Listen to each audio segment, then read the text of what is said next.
अस्सलाम वालेकुम एवरीवन, मैं हूँ एरम यावर और आप देख रहे हैं मुबश्शिर लुकमान का यूट्यूब चैनल। अस्सलाम वालेकुम मुबश्शिर। अस्सलाम वालेकुम जी, क्या हाल है? मैं अल्हम्दुलिल्लाह ठीक ठाक, आप सुनाएं? मैं बिल्कुल ठीक अच्छा, तो आज फिर बड़ी न्यूज़ है हमारे पास। Really? सीरियसली, क्या? फॉर एग्जांपल पहली बात तो ये कि कल हमें पता चला था कि इंडिया के साथ ट्रेड खुल रही है, शुगर, कपास वगैरह। आज सेनेट ने रिजेक्ट कर दी, सेनेट ने नहीं, कैबिनेट ने की है। कैबिनेट ने। अब बात यह है कि मुझे नहीं पता, ईसी जो है उन्होंने भी ऑब्वियसली को गवर्नमेंट से बात करके और सब, वो भी गवर्नमेंट ही है जब उन्होंने किया, और कैबिनेट भी गवर्नमेंट है, या वो ही गवर्नमेंट है।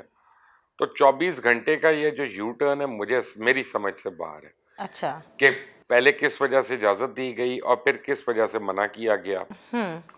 दोनों सूरतों में कोई ना कुछ सवाल उठते हैं। somebody is answerable, somebody has to be questioned। लेकिन बहरहाल मेरा ख्याल है कि उन्होंने शायद सोचा हो कि हमने कुछ स्टेप्स लिए हैं, इंडियन गवर्नमेंट पहले रेसिप्रोकेट करे उसके ऊपर, तो फिर हम उसके बाद पूरा खोलें, वरना ये ना लगे कि हम पोजीशन ऑफ वीकनेस से कर रहे हैं, बात कर रहे हैं। तो लेट्स सी कल तक क्या होता है, क्योंकि जितनी स्पीड से आ रहा है स्पीड कल से, कुछ भी हो हाँ जाएगा। जी, डिसीजंस चेंज हो रहे हैं।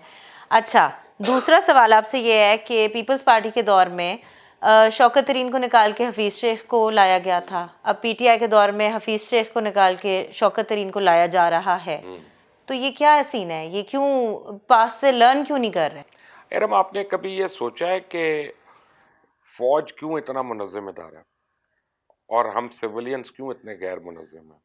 कभी इस पे गौर किया आपने? आप प्लीज़ आप देखें, नजरसानी जनरल करें। कियानी को ले लें, जनरल राहिल शरीफ को ले लें, कितने एफिशिएंट जनरल्स थे, प्रोफेशनल सोल्जर्स, सब कुछ।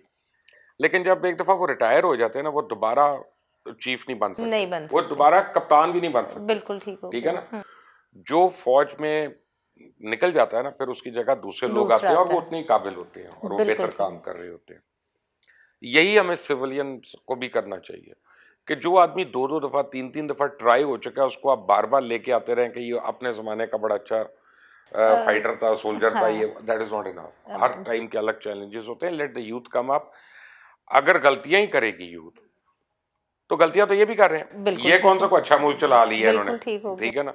तो गलतियां करने से कम उनका लर्निंग कर्व तो होगा। वो 30-40 साल रहेंगे तो सही ना वहां पे, उस और जगह कुछ पे नया लेकर आएंगे, नया लेके आएंगे, कुछ आउट ऑफ नया द बॉक्स लेकर, सोचेंगे। हाँ हाँ। हम तो वही वो रेपुटेशन जगजरी पे ऑफ हम लगे फिगर्स हुए में हैं, हम लगे 70 हुए साल हैं। से हाँ, रेपुटेशन पे लगे। तो मेरा ख्याल है कि जब तक हम कड़वा घूंट नहीं पियेंगे कि इस मुल्क में यूथ को चांस देना है, जी, तब तक ये म्यूजिकल चेयर्स होती रहेगी।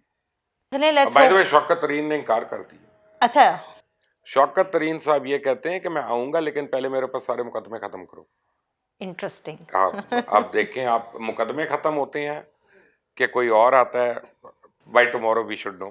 चलें, तो कल के लिए हमारे पास यानी काफ़ी यानी एक इंटरेस्टिंग डेवलपिंग स्टोरी है। डेवलपिंग स्टोरी है। कल के लिए हमारे पास लेट्स सी व्हाट हैपेंस। अच्छा, अब थोड़ा हम इंटरनेशनल तरफ आ जाए जिसमें हम भी इंक्लूडेड हैं। क्लाइमेट जो चेंज एनवॉय है यूएस का, John Kerry is leading it.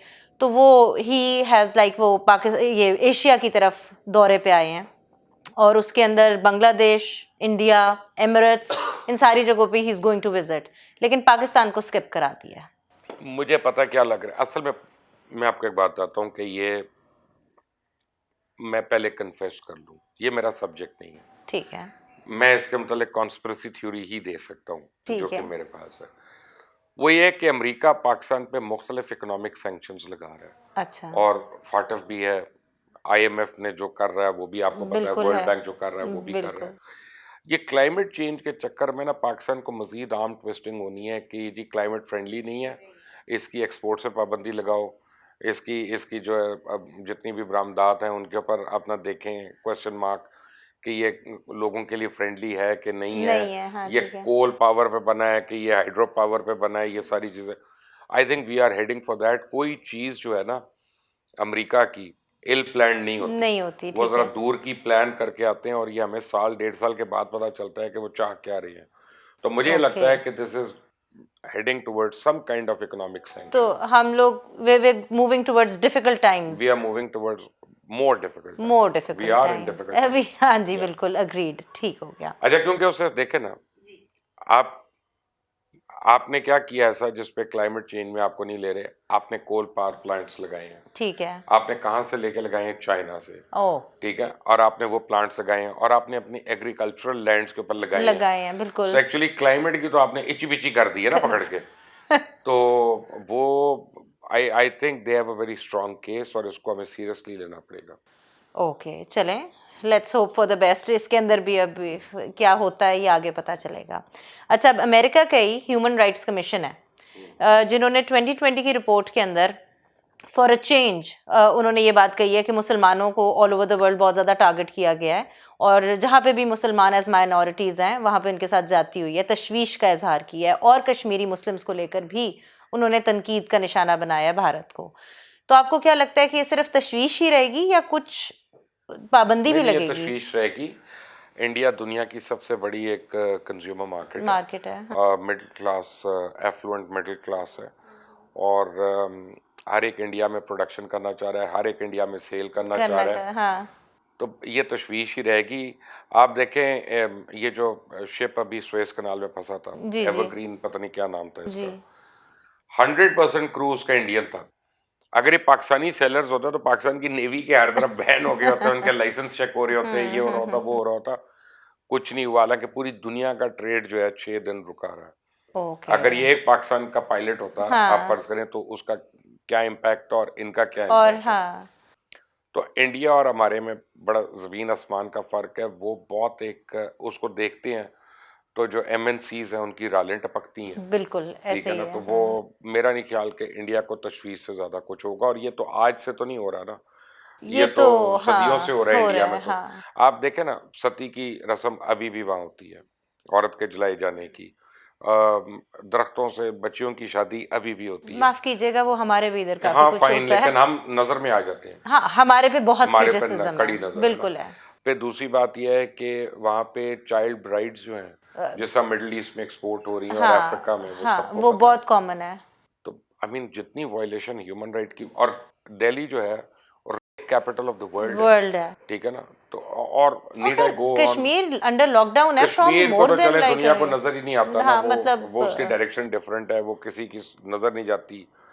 वरना दुनिया का सबसे बड़ा जो प्रिजन है वो कश्मीर है। कश्मीर है, मतलब विद वो 1,20,000 लोग मारे जा चुके हैं, 18,000 लड़कियों की इसोशी हुई है, मोलेस्टेशन हुई है, 9,000 बच्चों की आंखों में पैलेट गन्स पैलेट मारी गई। बिल्कुल। अब और क्या कहें। और अब ये नहीं है कि मीडिया के ऊपर इस बात को नहीं उछाला हाँ, जाता लेकिन है, एक बात है डिस्कस कि होता हमारा है। मीडिया जो है ना, उसकी वो इफेक्टिवनेस इसलिए नहीं है कि हम लोग उर्दू में बात करते हैं, दुनिया को उर्दू समझ नहीं आती नहीं है। आती। इंडिया जो है, उन्होंने अपने हर मीडिया को, इवन फिल्मों के ऊपर बात करते हैं ना, वो बात अंग्रेजी में करते अंग्रेजी हैं। में करते हैं हाँ। उसकी वजह से वो अपना को समझे ना समझे, बाहर वाले को समझ आ हाँ जाती है। इंटरनेशनली अभी वो देखिए, हाँ हिंदी फिल्म है ना, हिंदी फिल्म का प्रीमियर होता है तो इंटरव्यू सारे इंग्लिश में हो रहे इंग्लिश होते में हैं। होते हैं, बिल्कुल ऐसे ही। उसके ऊपर कोई प्रोग्राम हो रहा होता है, चाहे करण जौहर करे चाहे कोई और करे, वो इंग्लिश में होते हैं। क्यों? बिल्कुल ऐसे ही है। ग्लोबल ऑडियंस को उन्होंने सुनाना है कि हम बड़ी फिल्म सुनाना बना है रहे हैं। हाँ। बस वो ये कैंस फिल्म्स फेस्टिवल हम के लोग ऊपर अपनी जुबान के अंदर ही पड़े हुए हैं कि तुमने सही उर्दू नहीं बोली, इसका तलफ़ुज़ गलत है, इसने पंजाबी के लफ्ज़ बोल दिए, इसने सिंधी क्यों ऐड कर दी, इसने पश्तो क्यों बोली। अरे बाबा, जो दुनिया को समझ आती है वो बोलो। बिल्कुल ठीक है। हाँ, बिल्कुल ठीक। एक तरफ डॉलर नीचे जा रहा है, दूसरी तरफ मार्च के महीने में एफबीआर ने कोई रिकॉर्ड 480 अरब का रेवेन्यू इकट्ठा किया है और इसके साथ साथ 2011 के बाद अब कहीं जाके हमारी जो एक्सपोर्ट है वो एक्सेप्शनल किस्म की एक्सपोर्ट की है पाकिस्तान ने। तो इसके बारे में आपका क्या ख्याल है कि आपको लग रहा है कि मुल्क की मैशियत जो है वो सही तरफ जा रही है? मईशत अगर सही तरफ जा रही थी तो हफीज़ शेख को फारिग करने की क्या ज़रूरत थी, और फिर शौकत तरीन को लाने की क्या ज़रूरत है। ठीक है। मईशत सही जा रही थी तो फिर असद उमर को क्यों खुडे लाइन लगाया था। ठीक है। तो मईशत सही जा रही थी तो स्टेट बैंक का गवर्नर क्यों बदला, चेयरमैन एफबीआर क्यों बदला, शब्बर जदी को क्यों बदला, and it is an endless list. तो ऑब्वियसली मईशत सही नहीं जा रही। जहाँ तक बात है एक्सपोर्ट्स की, तो बात यह है कि हम लोगों ने कंप्लीट लॉकडाउन नहीं किया कोविड में और हमारी फैक्ट्रीज चलती रहीं। इंडिया और बांग्लादेश ने टोटल लॉकडाउन किया बंद था, तो किया। हमारा जो टेक्सटाइल सेक्टर था उसको स्पिल ओवर ऑर्डर्स बहुत मिले ओके। और वो पिछले 6 महीने से रहे। अब अगले महीने जब इंडिया और बांग्लादेश दोनों की मिल्स खोलेंगे। खुलेंगी, उसके बाद देखते हैं कि हमारी कितनी कंपैरेटिव एज रहती है ओके, और हमें वो कंटिन्यूस ऑर्डर्स मिलते हैं। ठीक है। तीसरी चीज़ जो ये कह रहे हैं ना कितना हमने रेवेन्यू इकट्ठा कर लिया, इसमें कम से कम 50% जो है वो फोर्स्ड है, ज़बरदस्ती का रेवेन्यू है। वो इस अच्छा। तरह से कि पूरे पाकिस्तान में गुड्स ट्रांसपोर्टर हैं, उनसे हर रूट का एडवांस में पैसा ले लेती है, ठीक है ठीक ना, है। कि उन्होंने जो एक साल चलाना है, नहीं अच्छा उस बाद स्ट्राइक्स हो गई, वो नहीं चले, या गाड़ी खराब हो गई नहीं चले, या कुछ हो गया, इन्होंने पैसे इन्होंने पकड़ लिए पैसे थे। ले लिए पहले। ठीक है। ये बहुत सेक्टर्स में एडवांस टैक्स वसूल कर लेते हैं, उसमें ही ओके। अपनी कारकर्दगी दिखाते हैं। ठीक है। और जब ये वापस करना पड़ेगा हम्म। Economic activity null and void होने की वजह से या कम होने की वजह से, तो वो फिगर्स नहीं आपको और मुझे देंगे। ठीक है। पहले तो वो रुलेंगे, पूरे टेक्सटाइल वाले कई साल रुले हैं, ठीक उनके है। रिबेट्स उनको नहीं मिले, उनको ठीक जो है। वापस देना था वो नहीं मिले। तीसरी चीज जो है ना जी, वो ये है कि जो डॉलर हमारा इम्प्रूव कर रहा है, यानी रुपी अगेंस्ट डॉलर, आज 50 पैसे बैरल फर्क पड़ा है, लेकिन मोर लेस ये वजह है कि हज नहीं हुआ, तो हज की वजह से 3-3.5 बिलियन डॉलर हमारा सेव हुआ है। एक साल से उम्रा नहीं हो रहा, बिल्कुल हमारा ठीक को है। 3-3.5 बिलियन डॉलर उसका सेव हुआ है। फिर एक साल से कोई पाकिस्तानी बाहर ट्रैवल नहीं कर रहा एक्सेप्ट एसेंशियल ट्रैवल, हाँ जिसने जी। यूके जाना हाँ, ही जाना है, ये वो। बिल्कुल। तो आपका 4 से 5 बिलियन डॉलर वो सेव हुआ है फॉरेन एक्सचेंज में। तो आप कहते हैं हमारा रिजर्व बढ़ गया, वो ठीक है, वो कोविड की मेहरबानी है कि आपका मेहरबानी, रिजर्व बढ़ा अच्छा है। ठीक है। अच्छा, फिर ऊपर से ओवरसीज बहुत लोग जो हैं उनको पैकअप किया जा रहा है, स्पेशली मिडिल ईस्ट में, तो वो अपनी फाइनल रेमिटेंसेस कर रहे हैं और लेकर सारे वो पैसे इधर वापस आ ला रहे रहे हैं, हैं। हाँ। तो वो आपका वो भी रेवेन्यू बढ़ा हुआ है। हाँ। तो अभी ये सारा कुछ इतना कोई अच्छी बात है अगर पैसा पाकिस्तान के पास ज्यादा है, हम सारे खुश हैं, लेकिन ये स्मोक ये स्क्रीन है। सस्टेनेबल है कि नहीं है, हाँ। That time will tell. ये कोरोना टाइम्स के बाद हाँ सही सिचुएशन हमें जी हाँ। पता चलेगी। ठीक हो गया। अच्छा, दूसरा 4 महीने तो पेट्रोल ही नहीं आपने लिया, हाँ जी। ठीक है ना, आप उसका 2 बिलियन डॉलर हर साल महीना बचाते महीना रहे हैं, देते हैं, बिल्कुल तो देते वो आप हैं। बचाते रहे हैं, हाँ। तो रिजर्व तो तो बढ़ नहीं रहा ना। रिजर्व्स इम्प्रूव, तो ये तो ऑल ओवर द वर्ल्ड ही इस वक्त फिर मेरा बिल्कुल। ख्याल है सिचुएशन। लेकिन ट्रेड डेफिसिट जो हुआ है ना, उसकी वजह से इकोनॉमी शटर हुई ना। हमारे में और इटली में और फ्रांस में और यूके में जो फर्क है बेसिक, वो ये है कि उनका मेन जो बिजनेस है वो टूरिज्म है, ठीक है। हमारा मेन बिजनेस टूरिज्म टूरिज्म नहीं नहीं है, है। वो एक ऑक्सिलरी बिल्कुल। स्ट्रीम है हमारी, बिल्कुल। तो हमें उससे फर्क पड़ा। दूसरा, यूके वगैरह में एजुकेशन बड़ा मेन बिजनेस है, कैम्ब्रिज NCIS यस। ये सारा कुछ, और जब ओवरसीज स्टूडेंट्स को वापस भेजना पड़ा भेज तो ना तो उनको वो कॉस्ट मिली ना वो मिला, तो शदीद ज़्यादा नुकसान हुआ। हम एग्रो बेस्ड इकोनॉमी है, तो हमारा एग्रीकल्चर चलता रहा मोर और लेस, बेसिकली और हमारी टेक्सटाइल भी एग्रो बेस्ड है, और बेस्ड है। हमारी हाँ। शुगर भी एग्रो बेस्ड है। तो अल्लाह ने हमारे साथ अल्लाह मेहरबानी मियाँ ने की। मेहरबानी की हाँ, थी, हमने कोई मेहरबानी नहीं की अपने साथ। ठीक हो गई जी, समझ आ गई।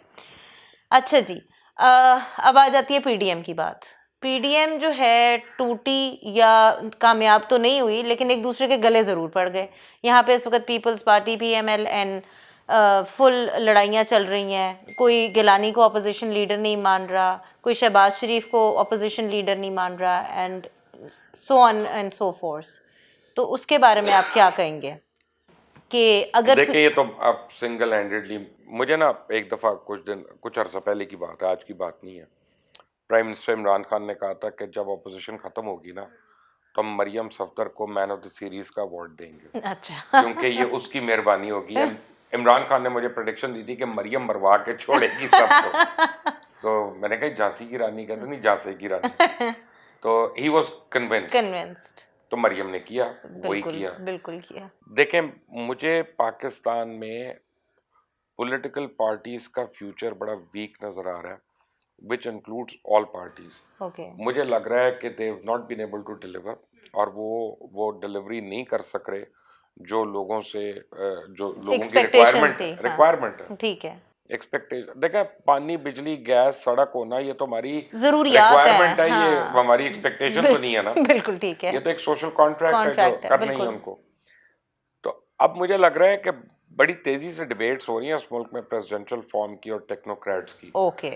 आज तो नहीं, लेकिन 2-3 साल 4 साल के बाद अगर ये ऑपोजिशन पार्टीज और PTI they do not pull up their socks, हाँ, तो मुझे लग रहा है हम प्रेसिडेंशियल फॉर्म की तरफ जा रही है आहिस्ता आहिस्ता। ओके, ऑलरेडी ये डिबेट शुरू हो गई है। एंड आपको लगता है ये बेहतर ही होगा? देखे ना, अगर टेक्नोक्रेट्स आते हैं ऊपर इस मुल्क में तो बेहतर ही होगा। एक्सपर्ट्स आएंगे अपनी फील्ड्स के। हाँ, हमारे तो अब इमरान खान की आप प्रॉब्लम देखें, उसने वजीरों को नलायकी की वजह से फारिग करना है, उनको कोई और वजारत देनी पड़ती है। हाँ, क्योंकि अगर 8 सीटों की मेजॉरिटी है तो वो 8 जिनको फारिग करेंगे वो हुकूमत उड़ा देंगे। बिल्कुल ऐसा ही है। तो उनको फारिग भी नहीं किया जाता, वो गले में हड्डी भी बने हुए, ना निकले जा रहे हैं ना उगले जा रहे हैं। बिल्कुल ठीक है। चलें ठीक है, तो पीडीएम को लेकर तो हमें समझ आ गई है कि अब ये इट्स अ गॉन केस। ठीक है, अच्छा, जहांगीर तरीन के बारे में क्या कहेंगे?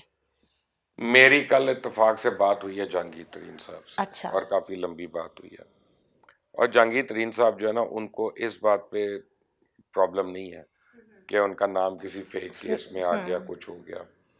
जहांगीर साहब को जो असल प्रॉब्लम है कि उनका एक ही बेटा है। आप वो समझते हैं कि पॉलिटिकल विक्टिमाइजेशन में उनके बेटे को भी बीच में ऐड कर लिया गया, which is a painful thing, और ऑब्वियसली है इट इज। और जहांगीर तरीन ने उसका एक बड़ा जवाब बनाया। उन्होंने मुझे भेजा वो जवाब जो उन्होंने एफआईए को दिया है, जो उन्होंने प्रोबिंग अथॉरिटीज को दिया है, और काफ़ी कन्विंसिंग भी उनका जवाब। तो मुझे ये लगता है कि जहांगीर तरीन की से बात करने के बाद मैं आपको बताता हूँ कि he is going to fight back, he is going to retaliate, he is not going to sit silent and से अच्छा यार जो होता है होने दो। हाँ, वो ऐसा नहीं होगा, he is going to come back. अच्छा, so this story is not over. Okay, क्योंकि आज तो शेख रशीद ने भी कहा है ना कि पीटीआई से जहांगीर तरीन का कोई खास। अब अगर मैं आपको हर रोज मारता ही रहूं तो आप कितना को मेरे लिए फेवरेबल हो सकते बिल्कुल, हैं, ठीक है बिल्कुल ठीक है। या बुरा भला कहता रहूं तो आप कितने को फेवरेबल हो जाएंगे? बिल्कुल ठीक है। हाँ, ये तो ह्यूमन नेचर है ना। बिल्कुल ठीक है, मतलब रिटेलिएशन फिर आ जाती है। ठीक हो गया। अच्छा, कुछ दानिश्वर हैं हमारे जैसे शाहीन से भाई वगैरह, हाँ, उन्होंने कुछ कमेंट्स ऐसे दिए हैं जिसके अंदर लगता है कि आपकी तरफ इशारा किया जा रहा है कि स्टेट बैंक की ऑटोनॉमी को लेकर आपको कितनी समझबूझ है, जिसके बारे में आपने बात की। मुझे इतनी ज़रूर समझबूझ है कि जब हम आईएमएफ के कहने पे कुछ करते हैं तो वो आईएमएफ के लिए बेहतर होगा कि हमारे लिए होगा। ठीक है। मुझे इतनी ज़रूर समझबूझ है कि अगर आप कहते हैं कि इसमें डिसीजंस लेने वाले जो हैं वो नैब और एफआईए की पकड़ में नहीं होंगे तो फिर किसको फ़ायदा होगा और क्या होगा और इवेंचुअली क्या नहीं हो सकता। ठीक है।